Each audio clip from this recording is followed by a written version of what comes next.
Selamat malam Pak Rido, selaku guru mata kuliah keamanan web dan aplikasi. Perkenalkan, pada kesempatan kali ini saya akan membicarakan tentang presentasi vulnerability yang berjudul Understanding the Evolution of Android App Vulnerabilities.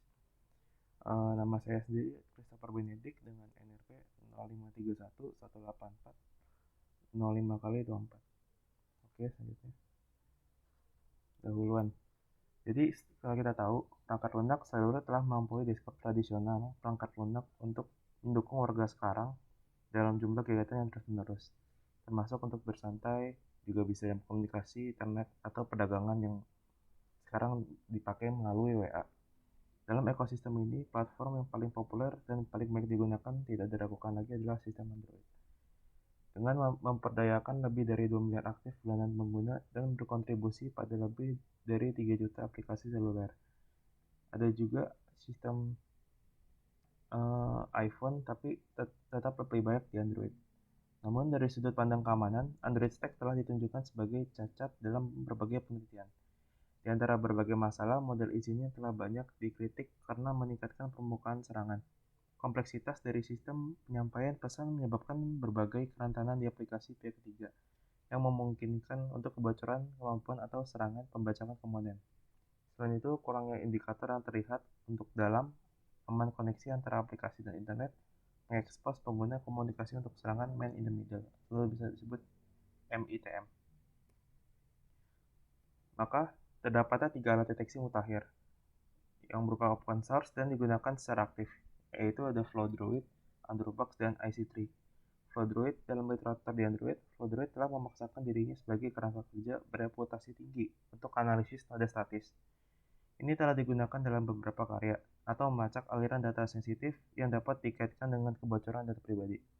Alat tersebut masih aktif terawat, apalagi sejak versi aslinya, FlowDroid hanya dapat menganalisis aliran data intrakomponen. Untuk lebih mempertimbangkan data antara komponen mengalir, dalam pekerjaan ini kami menggunakan ICCTA yang disempurnakan versi FlowDroid. Lalu yang kedua ada pula Androbox. Androbox ini pertama kali ditampilkan di Black Hat konferensi keamanan. Setelah alat itu terbuka bersumber, alat deteksi statis ini berhasil digunakan untuk menemukan kerentanan dan keamanan penting lainnya. Masalah dalam aplikasi Android yang dikembangkan oleh beberapa pemain besar, terutamanya itu perusahaan seperti Facebook, eBay, dan Twitter, yang membutuhkan security yang besar. Lalu ada IC3, adalah penganalisis statis canggih yang difokuskan menyelesaikan nilai target dalam objek pesan maksud yang digunakan untuk komunikasi antar komponen.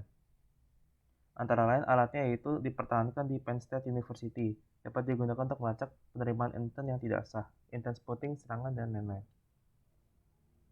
Ini bisa dilihat dari list tersebut berbagai macam vulnerabilities yang ada. Lalu juga ada tipenya vulnerability checking description yang ditemukan oleh detection tool. Lalu dari keamanan security-nya juga terdapat ditemukan oleh Androbox, SSL connection, SSL certificate verification. Ada 4 implementation yang berbeda-beda, ada hostname view reviewer, verifying hostname in custom classes, WebView client for WebView, dan insecure component. Lalu juga dari Androbox menemukan dari encryption, base 64 string encryption, keystore protection. Dari Androbox juga menemukan app sandbox permission, privileges, sandbox, dan access control. Ada juga dari IC3 unauthorized intent reception. Lalu dari injection flaws juga ditemukan dari Androbox, yaitu comment, ada runtime comment dan runtime critical comment. Dari WebView ada WebView RCA vulnerability, dari Fragment ada Fragment vulnerability.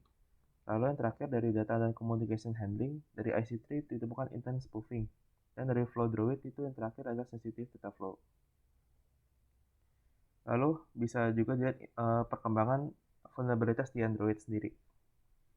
Pertama kita lihat dari pengembangan aplikasi secara berkala waktu dari tahun 2010 dan 2016. Bisa dilihat ini yang dari garis kuning ini adalah WebView, terdapat lonjakan dari 2010 ke 2011, lalu naik lagi, turun ke tahun berikutnya, lalu dari 2014 dia mulai naik lagi. Namun ada juga yang vulnerabilities-nya itu menurun terus. seperti ini dari encryption tahun 2010 tuh ringan, tapi dari tahun 10 tuh 2011 mulai naik dan mulai turun, lalu di akhir 2015 baru naik lagi.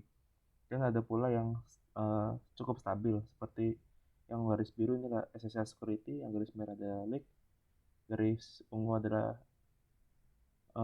intent filter, dan seterusnya. Lalu juga ada vulnerable apps per API target. Bisa dilihat ini bermacam-macam. Ada dari SSL security-nya, command-nya, permission, web view, key store, fragment, encryption, leak, intent, dan intent filter. Lalu ini yang bagian C adalah average of vulnerabilities in APK. APK itu kayak aplikasi data data mentahnya gitu yang digunakan untuk jadi aplikasi. Bisa dilihat ini dari leak, average-nya itu malah menurun dari 120 tahun 2010 menurun ke tahun 2011 dan stabil di antara 40 dan 80%. Dan sisanya ini untuk fragment, comment ada di angka 0-20%. Lalu berapa persen vulnerable APK in markets? Nah, kalau ini di Google Play, Anji dan Cina tuh capai 100%. APK yang tidak terverifikasi itu bahaya sekali.